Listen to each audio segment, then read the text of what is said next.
this is an iHeart podcast. Guaranteed human. This is Danielle Fishel. Ryder Strong. And Will Friedle from Pod Meets World. Let's talk Chewy. Yes. For starters, they've got over 100,000 products. Food, treats, toys, beds. And as a dog and a cat mom, I can go to Chewy for literally anything I need, and it ships fast. And Chewy's customer service is unreal. Day or night, they're ready to help. You know what else I love? They handle prescriptions, pet insurance, telehealth, vet visits, and they're rolling out vet clinics across the country. For life with pets, the answer is Chewy. Save $20 on your first order with free shipping at chewpanions.chewy.com/world. Joy is essential, and it's also elusive. But now, there's a new and exciting way to start your journey toward a more joyful existence. Joy 101. It's a new podcast hosted by me, Hoda Kotb. If you're craving inspiration, support, and useful tools to maximize your joy, tune into these candid, uplifting, and moving on-air chats. Listen to Joy 101 on the iHeartRadio app, Apple Podcasts, or wherever you get your podcasts. Hey everybody, it's Josh, and Chuck is here in spirit too, and we just wanted to drop a casual reminder that we are going to have a swingin' Pacific Northwest swing this coming February, and tickets are now on sale. February 1st, we'll be at the Moore Theater in Seattle. February 2nd, we'll be at Revolution Hall in Portland. And on February 3rd, for SF Sketchfest, we'll be at the Sidney Goldstein Theater. Go check out all of our social medias for more information and links to tickets. And we'll see you in February. Welcome to Stuff You Should Know, a production of iHeartRadio.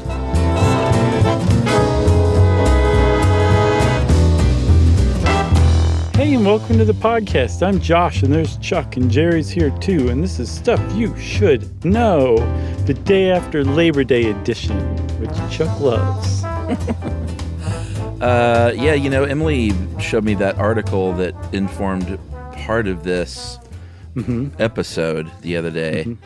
Yeah. And we'll get to it, but I started looking at this photographer's doppelganger photo series. Yeah. And boy, some of those are crazy similar. Yeah, what about the two bears with their shirts off? Yeah. Those guys struck me as extremely close. The two women with the bangs and the black tank tops looked like identical twins to me. I could not tell them apart. Yeah, I feel like we shouldn't tease anybody anymore. There's a guy, and like you said, we'll get to him in a little bit, or he'll figure in a little bit, I should say. But he's a Montreal, I guess a Quebecois photographer, Francois Brunel.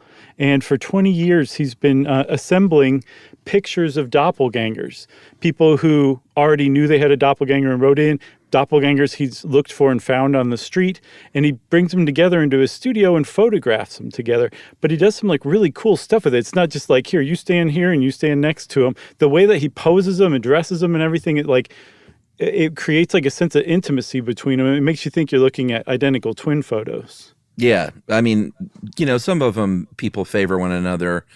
And then when you have them styled to look alike and posed alike, that informs what you're seeing. But a handful of them, they look so much like identical twins that it's weird to think that you could walk down the street one day and meet someone who looks exactly like you. Yeah. And I mean, that is got to be pretty eerie. And luckily, one of the great things about social media is that people can post their random encounters. You got a phone with a camera on it. You've got access to social media through that phone. You can just snap a picture of you and your doppelganger, post it to the internet, and let everyone go crazy. And that does happen, it seems like, from time to time. But this dude's whole jam, it's called I'm Not a Lookalike with an exclamation point. It sounds like a Disney movie from the 60s or something. But that's Francois Brunel's 20-year series. Yeah, and not just, hey, Chuck, you look like every tubby guy with a beard and glasses. It's like, that's lazy. Sure. I think when you're in the public eye, people tend to do things like that to say, okay, you look like all of these people. We're talking like real lookalikes. Right. Which I think I've gotten a couple here and there over the years that I was like, okay, I could see that for sure. But doppelgangers are different. Yeah. So doppelganger, if you haven't just surmised already, it's a German word. at its origin. And it's not one of those really clever German words. It really just means double goer, or a different interpretation is double walker. And it's not some super old, like medieval word. It was actually coined at the end of the 18th century by an author named Jean Paul, which is an unlikely German name if you ask me. But he wrote a book called Siebenkass. Yeah, Siebenkass. I nailed it. And that book was about a man who had a doppelganger, right? Yeah. I think John Paul's hiding something with that name. I do too. He's actually a double. I think there's a Dusseldorf at the end or something that he left off. That's right. Yeah, so he wrote about it in that novel, but as Livia is keen to point out, Livia helped us with this one, he sort of mixes up the words. When he was actually talking about a lookalike human, he used the word with a T, Doppelgänger, but did use the word doppelganger in there as a meal with two courses being served together. So I don't know if things just got a little confused or people thought it was just fine to drop the T, but right. Doppelganger became the eventual word that we use for, a non-related lookalike. And that's, I don't know if we pointed that out, the obvious thing here is that you're not related to these people at all. Yeah, and the other thing about a doppelganger is, again, like you said, it's not like, you bear a passing resemblance or you favor one another. Like, you're as close to the person's body double as you can get. And the closer you are, the more of a doppelganger you are, basically. Right. But Jean Paul, I can't say his name any other way. He coined those terms. So it's funny that he kind of got it wrong. Everybody else is like, no, we're going to drop the T, like you said. But the fact that he coined the term doppelganger doesn't mean he invented the concept. It's actually a much older concept. It just didn't have the same name that we use now. Apparently, there's a long-standing superstition in England, in Germany, dating back, I think, to the medieval age, maybe before, Chuck, where if you saw your doppelganger 3 times, it meant you were about to die. And that's still I think people still kind of believe that one. Yeah, and there are all kinds of old pieces of folklore in just about every country you can explore that has some sort of, and it's usually not, if you find your doppelganger, then, good luck will come your way. It always seems like it's some kind of spooky negative thing will happen, whether you see them 3 times or whether, there was one, I think, in the Norse mythology where a spirit appears. This one's just a little weird.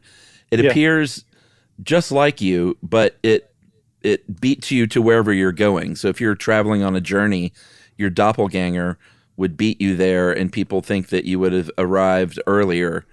I don't know if that's the solves tardiness for the in Norse mythology, but that one's not super evil. But it's usually, especially when you get into literature, some sort of evil force or evil twin that's come along to wreck things for you. Yeah, and that Norse one that arrives, I just want to put a button on that because I did a little research. It's called the Varduger. And the reason I know how to pronounce it is because I looked up what the O with the slash is pronounced like, and it's the same thing as an O with the umlaut. Yeah. I didn't know that before, did you? Yeah. Well, you might be a little more of a metal fan than me. It's cool looking, just like the umlaut. Super cool. I think it's cooler than the umlaut. It's got like a slash through it, take that O. Whereas the umlaut's like, I'm adorning this O. It's a little different. All right. Edgar Allan Poe wrote a story called William Wilson. It's sort of like I mentioned before about, evil things happening. A narrator meets a boy at school, and this one had the same name. I'm presuming William Wilson. Otherwise, it'd be a weird title. And this boy, though, only speaks in a whisper. So it seems like all through literature, it's always some sort of a creepy, shadowy figure. Yeah, there's also Dostoevsky put kind of a spin on it where he introduced a doppelganger to the main character in a novel a novella, I think, called The Double. And I love this. In it, the doppelganger is like a more likable version of the main character and ends up breaking the main character mentally. I could totally see that, like if this imposter comes along or this other version of you comes along and people are like, I like better. You a lot more. Yeah. And it reminds me, have you seen that Paul Rudd show, Living with Yourself? No. I don't know how it escaped, but they did a season of it in 2019, didn't follow up on it, but he plays himself and his doppelganger to great comedic effect. But it's also like really fascinating and interesting. It's a really great show. It's on Netflix. Well, that's the other thing, and we'll talk about some more in history. But of course, with TV, oftentimes it's flipped to a more fun thing, and it's played for laughs. Whether I don't think Three's Company had a doppelganger episode, but it wouldn't surprise me because it can be played for a sort of mixed identity hijinks as well. Totally. Like one where Mr. Furley was into Jack, but it was really his doppelganger. Yeah, and I mean, it'd probably be like his twin brother who came to visit in that case, but... This still counts. An unknown twin still in the canon counts as a doppelganger. Do you think? Well, yeah, I think so. All right, well, you just negated what I said, that they're not related, but... Well, okay, that's true. Once you find out, here's the thing. This actually proves your point, Chuck. Once the characters find out, oh, it's a twin, mystery solved, no longer a doppelganger, it becomes a twin. But up to that point, when they're like crossing paths with one another and never in the same room at the same time, that's a it central seems mystery. doppelganger. Yes, exactly. But Furley doesn't have a brother. Or does he? Why is he acting so weird? There have been some true historical figures over the years that bought into this stuff. Abraham Lincoln, he and his wife, they had all kinds of kind of interesting beliefs. It was the age of spiritualism. Yeah, for sure. So you have to take that into consideration, I think. But Sure. Lincoln supposedly saw his image 3 times, I think, in the mirror in 1860, which, what was his wife's name? Mary Todd? Mary Todd. Mary Todd said, you're going to serve 2 terms as president. That's what that means. But you're going to die before the end of the second term. And he said, well, good night, dear. But see, I take issue with some of these listed historically because they're more ghostly specters than real human doppelgangers. So John Donne's story is strictly by location. I would not call it a doppelganger one, where he saw his wife a few times while he was in Paris and she was back in England and she was actually ill and their child had died. By location doesn't count. But Percy Bysshe Shelley, he saw his doppelganger and died a few weeks later in a sailing accident. That counts. I would say that one counts in the lore. And then Catherine the Great's was pretty good too, right?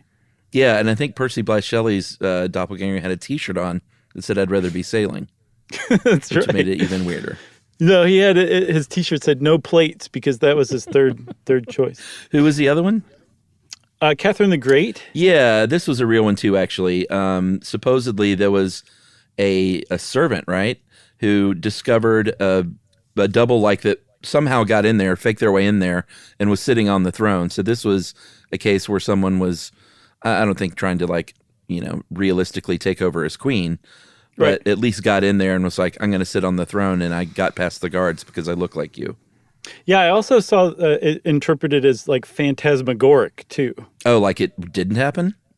No, that it was like a phantom or like a supernatural doppelganger rather than like a double or something like that. Again, not a real doppelganger to me.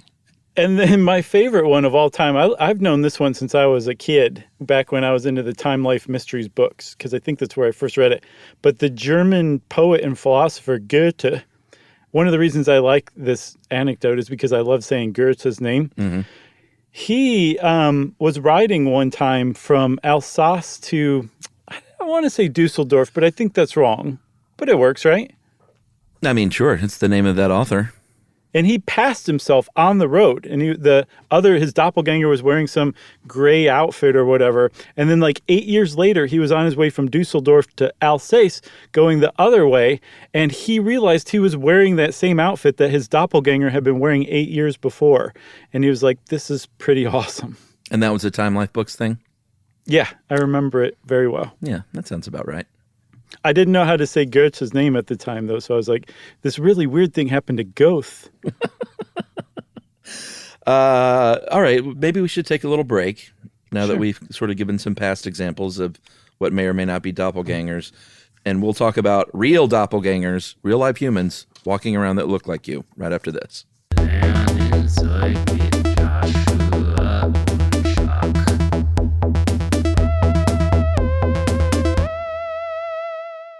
This is Danielle Fishel. Ryder Strong. And Will Friedle from Pod Meets World. You know what I didn't expect? Becoming best friends with Chewy's customer service.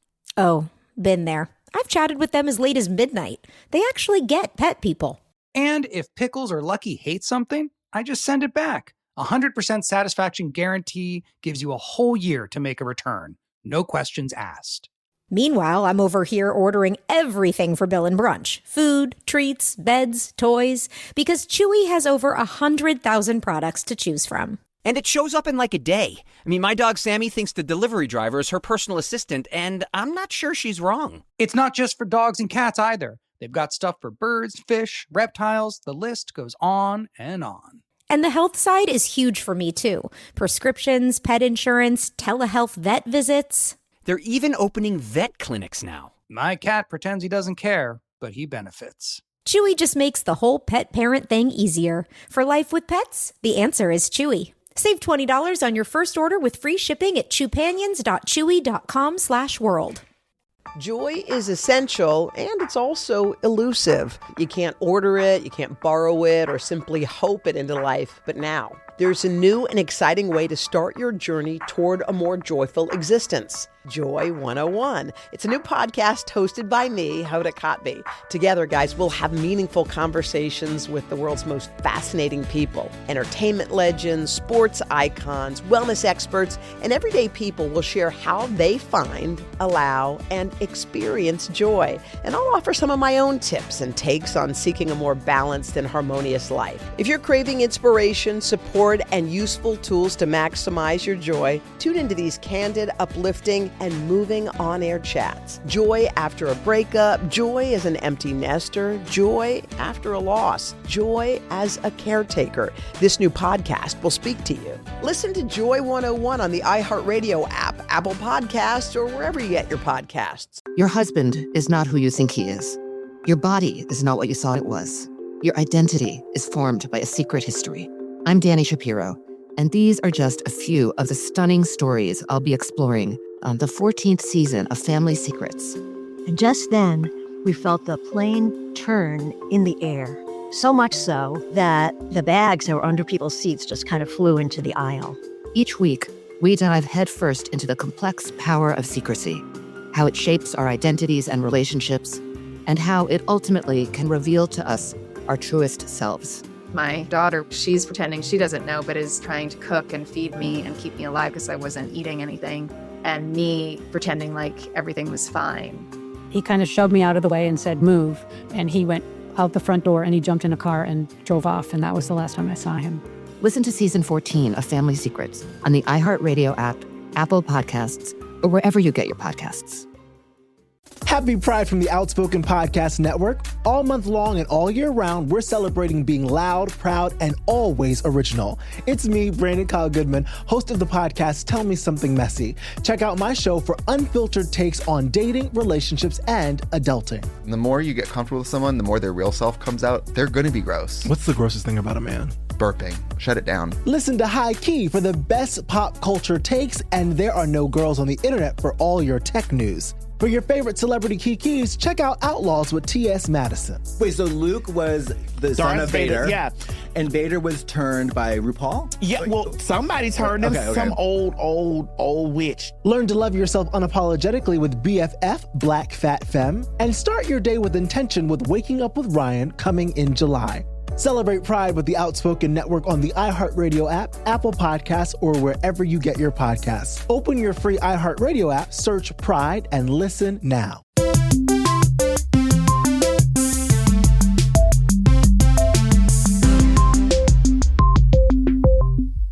All right, so we mentioned the photographer, Francois Brunel, who's been doing this project. It's called I'm Not a Lookalike, where he takes pictures of these people. I'm sorry, Chuck. There's an exclamation point at the end of that. Yeah, I'm not a lookalike. I encourage people to go check this out when they're in a safe space and you're like not driving or whatever, to look at some of these photos because it's amazing. I mean, some of them, like I said, look to my eye like identical twins. The other two sort of gentlemen probably in their 60s with the little mustache. Did you see those guys? The shirtless ones? No. The picture I saw, they had on like little sort of like newsboy caps. I don't know if I saw those guys. They look, they look like identical twins. And so cool. Those are the ones that, this is the article that Emily sent me where it talked about that project. And then it got into a really interesting study because if you think, well, what is a doppelganger? I've always, since I was a kid, I've always sort of realized that there are only so many facial combinations you can have. Mm-hmm. And with the amount of, we talked about this over the years in the show too, like over the years and through history, especially seems to happen if you're looking through like yearbooks from like the 40s and 50s and 60s, you'll like see people that look like people or like yourself. Mm-hmm. There are just only so many ways you can rearrange a face until you're bound at some point to get someone who maybe favors somebody a little bit or even more, or to the point where they look just alike. And so you might think, well, what does that have to say about what's going on inside? Is there anything to DNA? And they looked into that, right? Yeah, I guess Brunel's work caught the attention of a researcher named Manel Esteller from Spain, from the Carreras Leukemia Research Institute, who said, I want to try to figure this out. And these people are like a perfect population sample. So he took, I think, 32 pairs of doppelgangers, ran them through 3 different facial recognition programs, and half of them, I guess 16 of the pairs, as far as the AI was concerned in the programs, they were identical twins. That's what the AI took them for in all 3 programs, right? So they took those people and they analyzed their genomes and they found actually these people have a lot of similar genes. And even though they're not related, that was another part of the study. They went through and made sure that these people weren't like, there was some unknown relation that they had to one another. They didn't. They were as genetically unrelated as 2 random strangers would be on the street, but they shared some very similar genes in some key places, especially like facial construction. Yeah, and they were also, and again, this doesn't like lessen the study any to me, but they were generally from the same country or the same ethnic background. Although I did see it gender varied, because there was one where it was a man and a woman who looked a lot alike in those photos that they put together, which is pretty interesting. Yeah. But they looked into how they matched up, I think, with their microbiome, epigenetically, which is basically how your behaviors and your environment is going to affect your genes, and then just your straight up genome. And what they found out was they did share a lot of what are called SNPs, single nucleotide polymorphisms, which are the variations in our DNA that create most of the genetic variation that people have with one another. So they shared a lot of them, and I wish we would have gotten like the raw numbers, because all it says is like, they shared many SNPs, whereas I'd like to see sort of the actual data, which I couldn't get to. But what they did find was that epigenetically and with their microbiomes, they were basically random. So it was only genetically that they shared something. Well, yeah, and they said, well, actually, I think this is probably what accounts for a lot of the differences in identical twins. Like, people look at identical twins and they're like, oh, you're identical. But if you really start to look at them closely, you're like, actually, there's a lot more differences than you'd think between them. And even though they share the same genes, I think 99% of the same DNA, what makes identical twins slightly different is in their epigenome. And this study basically found the same thing with doppelgangers. They can share a lot of similar genes that give them the same facial traits or builds, or I think even habits. They found a lot of them, like if one smoked, the other was likely to smoke, or they carried their weight about the same way. But they found that like you said, the differences were found in their epigenome. And I don't know I know they tested it, but I didn't see that their microbiome might have provided some differences too. It's basically nature versus nurture, or more to the point, it's like nature and nurture working together to make us slightly different, even when we're basically bound to look the same genetically. Yeah, I think the microbiome was the same as the epigenetic finding, which was, I think the quote was, it generally wasn't any closer than 2 randos. Gotcha. That's what they said in the paper, randos. They did. They did. I'm trying to find real quick the data? The number of SNPs. I can't find it that quick. There's a lot of numbers and weird, like, capital C, lowercase p, capital G. I'm like, I don't know what that is. But I will tell you this. I looked up those older guys in the news caps. Right. They are spitting image. Yeah. And not only are they spitting image of one another, they're spitting image of the Lennox air conditioning man. They look exactly like that guy, down to the hat. Well, I guess if that guy ever, leaves the earth, then they've got two backups. I mean, what's it called when you get three doppelgangers together? No, a troppelganger? I guess so. What I'd be curious to see is if, and maybe I'll look more just for my own funsies into the photographer's project, because what I'm curious about is if these, like how these people get along, and if they formed friendships, if they liked each other, if they had similar interests, that's pretty fascinating to me. I think so too. And again, that's the kind of stuff that can take a real turn, I guess, depending on how you were raised, or even right. Were you raised in your power lines? Great. That means you're into baseball cards, that kind of thing, that we just haven't put our finger on yet. But it does seem like, it's becoming clearer and clearer. It's not just genetics. It's not just epigenetics. It's all of that stuff put together. And it seems like so wildly unattainable, that information, because it's so complicated and there's so many variables and so many factors. But if you step back and think about it, there's a finite number of variables and factors. As many as it seems to us, it's a finite number. It's not infinite, which means someday we could conceivably get a grasp on exactly what makes a person them, which I find really exciting. What would be funny is if they really got along and they were like, oh my God, we have so many similarities. We look just alike. This is such a weird thing. And they were having lunch and one of them was like, boy, what a shame that Hillary lost the right. And the other one unveils a Make America Great Again t-shirt or something. Just drops their fork.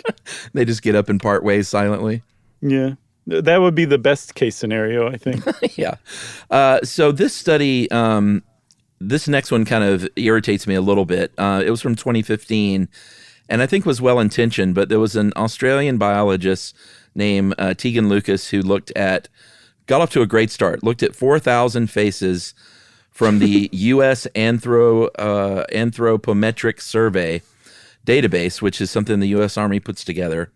And Tegan Lucas is listening to this now. She's like, oh, you got off to a great start on that U.S. Anthropometric Survey, Chuck. Well, I think Tegan Lucas overachieved because what they did was looked across 8 facial features and calculated the chances that you'll look just like someone else is 1 in a trillion. Right. I see these pictures of these doppelgangers. I'm like, there's just no way, because I'm looking at the evidence. And it turns out that Tegan really got into measuring the millimeter of a nostril and stuff like that. And the comparison, it was just too identical. I think with identical twins, you wouldn't get that close. No, but I think that's what she was going for, is would it be possible for 2 identical people to be walking around? And one of the applications of her research is if we're creating facial recognition systems, which we've done an episode on before. It was pretty eerie, if I remember correctly. Yeah. But if we're creating these things, if we're building computers to recognize people's faces, are there going to be any kind of false positives out there because there's 2 people out there who are that similar? And the chances are really low unless we just keep going population-wise. And even with the number of people out today, I frankly don't think it's that low of a chance that there are 2 people who are identical across 8 measures of your face. Yeah. And she wouldn't reveal what the 8 measures were, because apparently her work was that groundbreaking that she's like, I can't let anybody know what to hide or disguise. Okay. But those, the point is, it's 8 different dimensions. And like you said, I think nostril width, ear length, that kind of stuff, down to the millimeter. And she found that it's a 1 in a trillion chance that there are 2 people walking around like that. The thing is, there's 8 billion people on the planet. And so that means there's no doppelgangers. It's not close to a trillion, but it's not as far off from a trillion as if there were 2 people on the planet.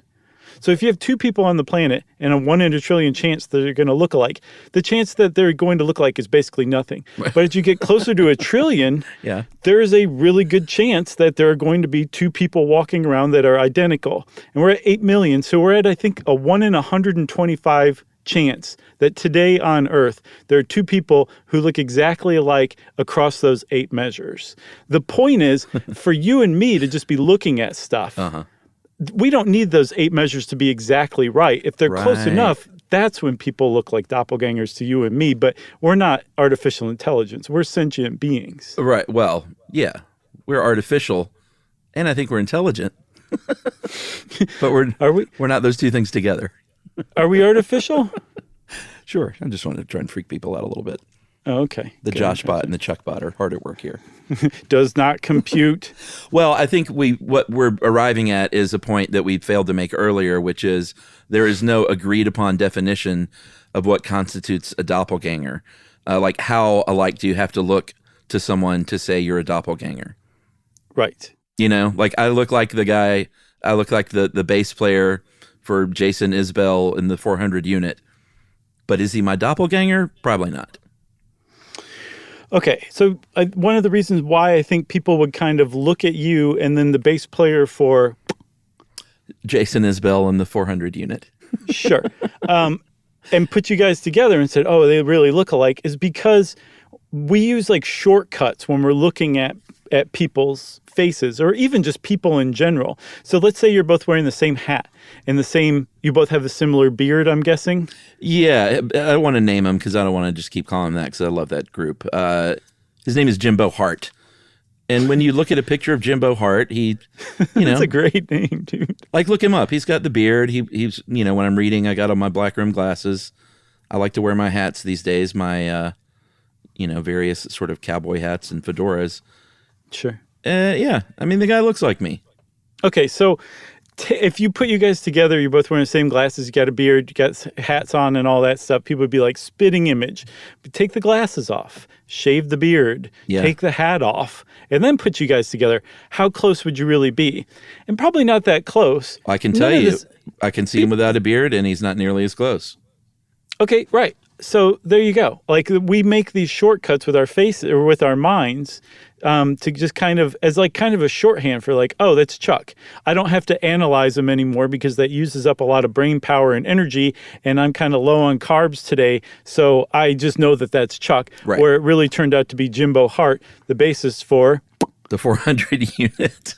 That's right. Right. And, you've seen this, and here's a good example of how this can play tricks on people. And this is just one example. A lot of people have done that kind of fun thing where you switch out a face on someone and put it on someone else. And it's like, it should be obvious, but it's like, it just looks like a weird, uncanny version of that person. Right. The one that Livia picked out was from MIT when they put George Bush's face on Dick Cheney's head and Bill Clinton's face on Al Gore's head. That dates the creation of that particular meme or whatever it was. The Dick Cheney one looks like you got to look a bunch of times before you realize that's George Bush's face. The Al Gore one, I mean, it's so clearly Clinton it's just kind of funny looking. But the Bush Cheney swap actually kind of worked, and that I guess goes to sort of prove that you look at things like hair and stuff like that as that big Clinton mop or that big Al Gore mop that he had, or Cheney's bald head, and that's a big clue. Yeah, and also like I think one of the foundations of this swap is that it can't be like an egregious change. Right. Like if you remember back to, I think it was Conan that used to put Steve Buscemi eyes on different celebrities and see what they look like. That's an egregious change. It's not going to work. But that was great. Dick Cheney and George Bush's eyes look similar enough that if you put George Bush's eyes on Dick Cheney's face, you're not really going to notice because it's not that egregious of a change. And there was a study, I think, from 1977, swinging, groovy study, and it basically tried to figure out how people register faces in what order. And they found that first we look at the eyes, then we look at the mouth, and then we look at the nose. Yeah. And those are the things we kind of take in. But there's other research, and I think this is also kind of like supported by the same study. Like when you look at someone's face, you don't go, all right, let me see the eyes. I got that. Let me see the mouth. Right. Okay, looking at that. And then the that nose. makes you a serial killer. Right, right. Oh, I want to kill that person. Right. No, like we just look at the whole thing, look Yeah. at the whole package, which is why it's so easy for us to overlook differences between even identical twins or doppelgangers and make people look closer together than they are because our brains are lazy and fat. That's right. And it also depends on, as far as whether you might look like someone about, it just sort of makes sense if you look, and it's hard to say that someone's average looking, but what we mean by that is, and Livia points out is, you're not 6'9" and have flaming red hair and freckles. Like those Right. things will make you very much stand out. Whereas if you live in a population of, middle Georgia and you're a little tubby, you've got a beard, you got dark hair, and you dress a certain way, then you might look like a lot of people. Sure. And that actually raises a recent internet sensation. A guy named Neil Douglas was, I think, flying to Ireland on a Ryanair flight. Yeah. And went to get in his seat and saw that there was somebody sitting in his seat, and the person looked up and it was his doppelganger. It was so great. I mean, isn't that even more bizarre? Like, it wasn't in like the back of the plane. Like, this guy Right. was in his seat too, Yeah. which makes it even more eerie. And so they snapped a selfie and like posted it, and everyone just went bonkers because these guys had no idea who the other one was. They weren't related, but they looked a lot like each other. But there was this BBC article that covered it where they basically said, okay, but let's really stop and think about this. That's amazing. And the fact that he was in the other guy's seat is even more amazing. But how unlikely is it that these two, were on the same plane? And they figured out that based on a number of different factors, like the hair, the face, the beard, the nose, I think the brown eyes, that there's something like maybe 80,000 people walking around out there that look just like them, essentially. Yeah, 74,000. That's a lot of people. It is a lot of people that look essentially like those two enough that the internet would go crazy if you put two of them together and said, these two are strangers and they just met and posted a picture of it. It was a pretty fun picture because they're so delighted, clearly, with seeing each other. And then another guy, there's a triple picture somewhere too of another guy that was like, hey, I'm one of those 74,000. And they put all three of them close to each other and they look pretty similar. The one sort of difference here is in height. Is one of the dudes was 5'7", the other was 6'3", because there's other pictures of them out drinking together in Ireland. I guess they kind of hung out and stuff, which is great. Well, I read they kept running into each other, and finally they were like, really? okay, let's go get a pint together. Like they were at the same hotel, and like they kept running into one another, so they went with it. See, if you believe in like weird fate or intervention, you might wonder if like maybe I should give some thought to what this means. Like, am I supposed to do something special with this person? Right. If the movie Serendipity with John Cusack really spoke to you. I never even saw that. You mentioned that movie a lot. What happened in that movie? Great. I don't want to spoil it for anybody. Was there a doppelganger? No. Oh, okay. But it was they kept running into one another, and like it just kind of was like, oh, it's just the chance of true love over and over. It was a good movie, okay? Don't they go to some ice cream shop in New York, famous ice cream shop? I don't remember that. I think you're talking about Midnight Cowboy. Okay, yeah, that's right. Let's go get some ice cream. That was a great John Voight, Chuck. Oh. There was another one that came along recently too that I think is even better than the other one. All right. There's a dude named Sean McCardle, who is hanging around a pool in Vegas, and his double, Chuck, just look it up, Sean McCardle doppelganger. Right. His double happened to be floating along in the same pool, wearing the exact same glasses. Apparently, they were the only two people at the pool wearing glasses, not sunglasses, but glasses. Okay. The same glasses, same hat. They actually do have like the same build and same height and everything. They are the spitting image of one another, and they were just randomly in the same pool in Las Vegas at the same time. So funny. Yeah. I think my first thought would be like, what kind of crimes can we commit? Well, yeah. Well, like, we'll get to that in a different episode. Let's rob a bank. Mm-hmm. That's my first thought. That's terrible. We're just kidding.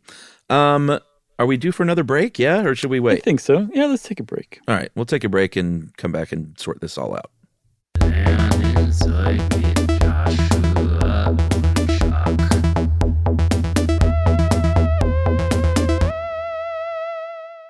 is Danielle Fishel. Ryder Strong. And Will Friedle from Pod Meets World. Let's talk Chewy. Yes. For starters, they've got over 100,000 products. Food, treats, toys, beds. And as a dog and a cat mom, I can go to Chewy for literally anything I need, and it ships fast. And Chewy's customer service is unreal. Day or night, they're ready to help. You know what else I love? They handle prescriptions, pet insurance, telehealth, vet visits, and they're rolling out vet clinics across the country. For life with pets, the answer is Chewy. Save $20 on your first order with free shipping at chewpanions.chewy.com/world. Joy is essential, and it's also elusive. You can't order it, you can't borrow it, or simply hope it into life. But now, there's a new and exciting way to start your journey toward a more joyful existence. Joy 101. It's a new podcast hosted by me, Hoda Kotb. Together, guys, we'll have meaningful conversations with the world's most fascinating people. Entertainment legends, sports icons, wellness experts, and everyday people will share how they find, allow, and experience joy. And I'll offer some of my own tips and takes on seeking a more balanced and harmonious life. If you're craving inspiration, support, and useful tools to maximize your joy, tune into these candid, uplifting, and moving on-air chats. Joy after a breakup, joy as an empty nester, joy after a loss, joy as a caretaker. This new podcast will speak to you. Listen to Joy 101 on the iHeartRadio app, Apple Podcasts, or wherever you get your podcasts. Your husband is not who you think he is. Your body is not what you thought it was. Your identity is formed by a secret history. I'm Danny Shapiro, and these are just a few of the stunning stories I'll be exploring on the 14th season of Family Secrets. And just then, we felt the plane turn in the air. So much so that the bags that were under people's seats just kind of flew into the aisle. Each week, we dive headfirst into the complex power of secrecy, how it shapes our identities and relationships, and how it ultimately can reveal to us our truest selves. My daughter, she's pretending she doesn't know, but is trying to cook and feed me and keep me alive because I wasn't eating anything. And me pretending like everything was fine. He kind of shoved me out of the way and said, move. And he went out the front door and he jumped in a car and drove off. And that was the last time I saw him. Listen to season 14 of Family Secrets on the iHeartRadio app, Apple Podcasts, or wherever you get your podcasts. Happy Pride from the Outspoken Podcast Network. All month long and all year round, we're celebrating being loud, proud, and always original. It's me, Brandon Kyle Goodman, host of the podcast Tell Me Something Messy. Check out my show for unfiltered takes on dating, relationships, and adulting. And the more you get comfortable with someone, the more their real self comes out. They're going to be gross. What's the grossest thing about a man? Burping. Shut it down. Listen to High Key for the best pop culture takes, and there are no girls on the internet for all your tech news. For your favorite celebrity kikis, check out Outlaws with T.S. Madison. Wait, so Luke was the son of Vader. Yeah. And Vader was turned by RuPaul? Yeah, well, somebody turned him. Okay. Some old witch. Learn to love yourself unapologetically with BFF, Black Fat Femme, and start your day with intention with Waking Up with Ryan coming in July. Celebrate Pride with the Outspoken Network on the iHeartRadio app, Apple Podcasts, or wherever you get your podcasts. Open your free iHeartRadio app, search Pride, and listen now.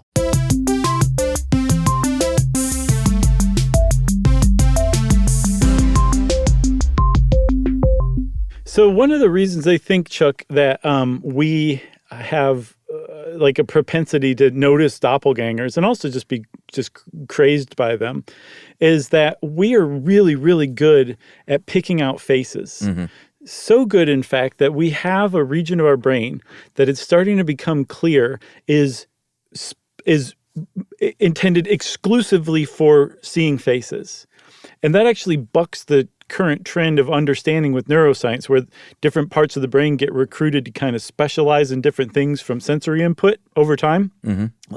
You put a lot of sound in one part of the brain, it's going to be like, all right, fine, I'll handle sound from now on. It seems you're born with this ability to recognize faces. The region's called the fusiform gyrus, and they've done some really interesting studies about it. And I think we should actually do an entire episode on the fusiform gyrus and face blindness. Hubba hubba. I know. Can you tell I'm hot? I'm all about it because this one experiment is something I would actually like to do. It's pretty freaky. They got people in a room. They gave them a mild electric current straight to the fusiform gyrus. Isn't that right? Yep.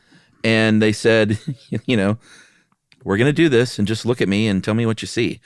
And basically they shapeshifted in front of their very face when they gave them this electrical stimulation. So it changed their perception of what they look like. It didn't change their height or weight or their clothing or their skin color or anything like that. But it sounds like it literally, in their own perception at least, transformed what their face looked like, which has got to be really weird. Yeah. Oh, man, I can't imagine seeing that. Especially you're seeing it while you're undergoing open brain surgery and you're conscious, and then they start messing with parts of it, right? Right. There was a follow-up study, too, that I find just even more fascinating. They recruited some participants who were blind from birth, so they've never seen a human face ever with their eyes. And they gave them, they put them in an MRI, and they gave them models of, like 3D models of faces, and had them rub the faces, and the fusiform gyrus lit up. I love that. So, like, it is strictly for faces. They were like, okay, well, maybe it's just, it's for other things too. They gave them 3D models of cubes and other stuffs that weren't faces. Nothing happened in the fusiform gyrus. So we have a place in the brain that's strictly for recognizing faces. And I think that's probably why we can pick out doppelgangers so easily, because our brains are kind of attuned to look for faces everywhere. Yeah. And, if you're thinking this might be, like I mentioned, committing a crime sort of in passing, but if you think this could be a big problem as far as the advent and more widespread use of facial recognition AI, especially with CCTV and trying to catch bad people doing bad things. Yeah. And we've talked about this in the past on, I think, a couple of different episodes, but that stuff works okay, but it doesn't work great with dark skin. It doesn't work great for people of color, Black people, Asian people. It gets confused a lot. And this is already, people have been wrongly imprisoned because facial recognition AI has made a mistake. Yeah. There's one guy as recently as 2019 from New Jersey named Najir Parks, and he had to end up spending $5,000 to defend himself. Spent, I think, 20 days in jail possibly because he was accused, or I guess an AI facial recognition system accused him of shoplifting and then trying to hit a police officer with his car. And it turns out he'd been 30 miles away, but he had been misidentified by this. And I think in our episode, we talked about this at length, that facial recognition systems are really good at recognizing white men's faces. Right. But other people, it just starts to go down and down until you get to the point where a Black woman's face is 40 times likelier to come up with a false positive than a light-skinned man. And apparently it's just the data that they're trained on. They just said, let's just give them photos of white men and I'm sure it'll be fine. And it just hasn't been fine. Well, I mean, that's one of the problems with it all is it's just working from a database. So it's not like it can take a face and find someone just somewhere on planet Earth. Like, you got to be on a database somehow. Right, but I'm saying the AI is trained on photos. Yeah. And it comes to understand a face is a face based on the photos that it's trained on. And I guess they didn't select enough photos of people of color, photos of women. I don't know why, but it seems like they got really good at white men because they were given more photos of white men. That's how I take it. Yeah, no, that's how I took it too. So, Chuck, if let's say that you are a doppelganger of somebody famous, like Madonna or Johnny Depp or Jimbo Hart. Rizzo. Yeah. Let's say Rizzo, too, just to get the kids involved. No, Lizzo. I was like, oh, God. I was thinking back to Ratso Rizzo, I think. So if you're a doppelganger of Lizzo's, what would you do with that talent? Well, you could go hang out on Hollywood Boulevard near Man's Chinese Theater and make some money walking around, charging $5 a picture. You could get employed full-time with an agency to, get sent out if someone wants Bill Gates at their party. and you are a lookalike, then you can go to their party and make a couple of $100 probably. Probably. You could also work on movies, apparently. There's lots of jobs for you. Yeah, I mean, this one is, it's less face. Like, when you're body doubling someone or photo doubling or standing in, kind of in that order, or did I get that wrong? Stand in is least important, that you actually look like someone, but you should be the same size as somebody because they're lighting you for camera and stuff like that. Like you can't, The Rock can't have a body double or a stand-in that looks like me. I don't know if you wore one of those like ripped T-shirts. Yeah, right. I can get away with it. Yeah. But if you do look like a celebrity and you want to get work as a photo double, then that certainly doesn't hurt if you look like them in the face. But it's more body size and skin tone and stuff like that is more important as for doubling. But the places where it really kind of comes in handy, if you really look like the person in the face and the build and the hair and the mustache and all that, is to serve as like a decoy, a political decoy. Yeah. Because throughout history, the more hated you are, either within your country or internationally or both, the more you need more than probably one political decoys, which is essentially somebody who's saying like, yeah, I look like you, I'll go do the boring stuff, but also risk my life because somebody might assassinate you at some point. Yeah, and I get the sense in some of these that it's a little less like, I look like you, I'd like to do this, than Kim Jong-un says, hey, you guys, come with me. Right. You're going to double me now. This is your new job.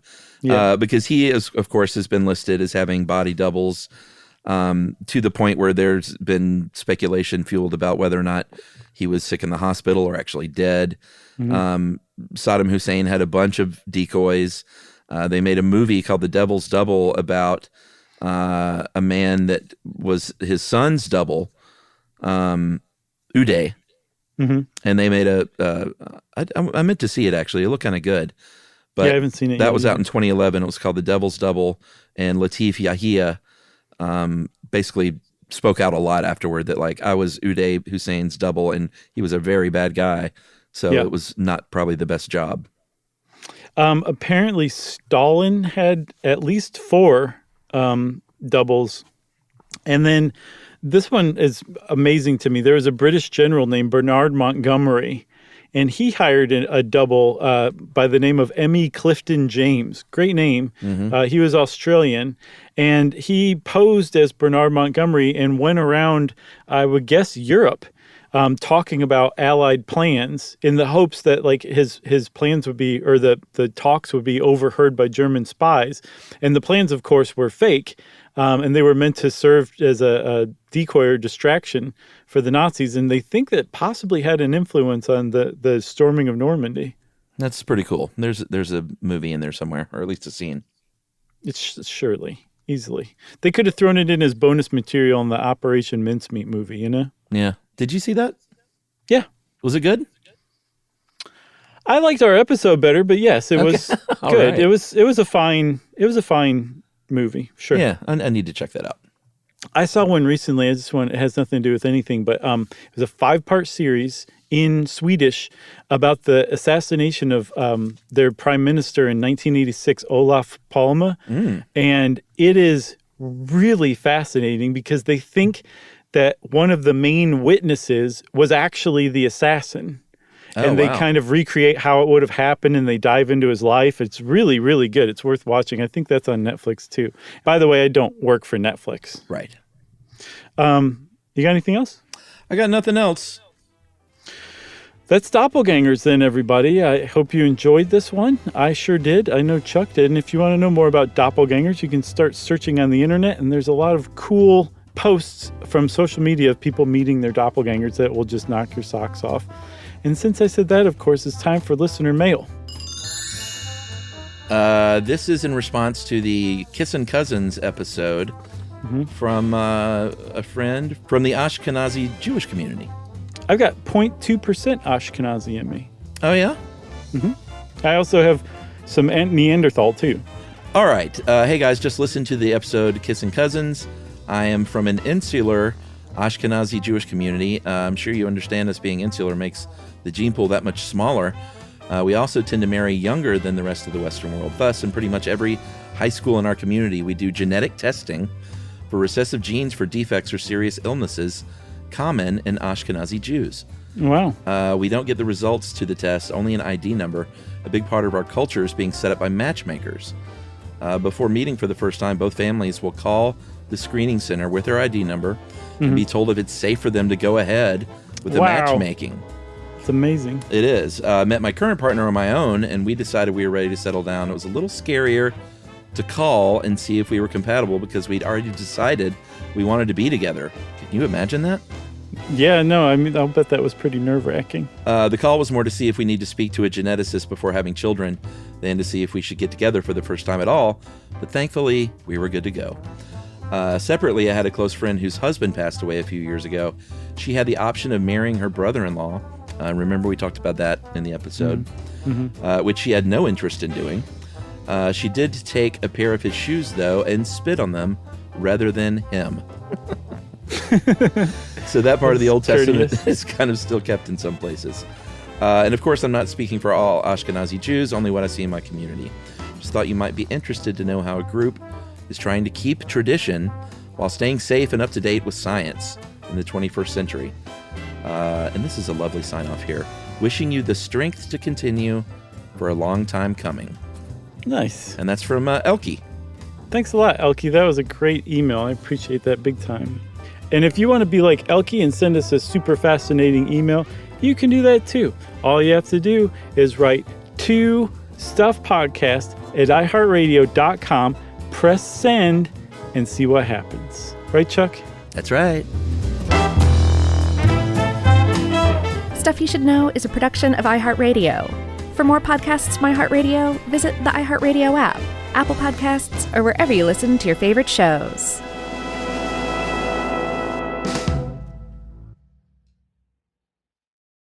This is Danielle Fishel. Ryder Strong. And Will Friedle from Pod Meets World. You know what I didn't expect? Becoming best friends with Chewy's customer service. Oh, been there. I've chatted with them as late as midnight. They actually get pet people. And if Pickles or Lucky hate something, I just send it back. 100% satisfaction guarantee gives you a whole year to make a return. No questions asked. Meanwhile, I'm over here ordering everything for Bill and Brunch. Food, treats, beds, toys. Because Chewy has over 100,000 products to choose from. And it shows up in like a day. I mean, my dog Sammy thinks the delivery driver is her personal assistant, and I'm not sure she's wrong. It's not just for dogs and cats either. They've got stuff for birds, fish, reptiles. The list goes on and on. And the health side is huge for me, too. Prescriptions, pet insurance, telehealth vet visits. They're even opening vet clinics now. My cat pretends he doesn't care, but he benefits. Chewy just makes the whole pet parent thing easier. For life with pets, the answer is Chewy. Save $20 on your first order with free shipping at chewpanions.chewy.com/world. Joy is essential, and it's also elusive. But now, there's a new and exciting way to start your journey toward a more joyful existence. Joy 101. It's a new podcast hosted by me, Hoda Kotb. If you're craving inspiration, support, and useful tools to maximize your joy, tune into these candid, uplifting, and moving on-air chats. Listen to Joy 101 on the iHeartRadio app, Apple Podcasts, or wherever you get your podcasts. This is an iHeart podcast. Guaranteed human.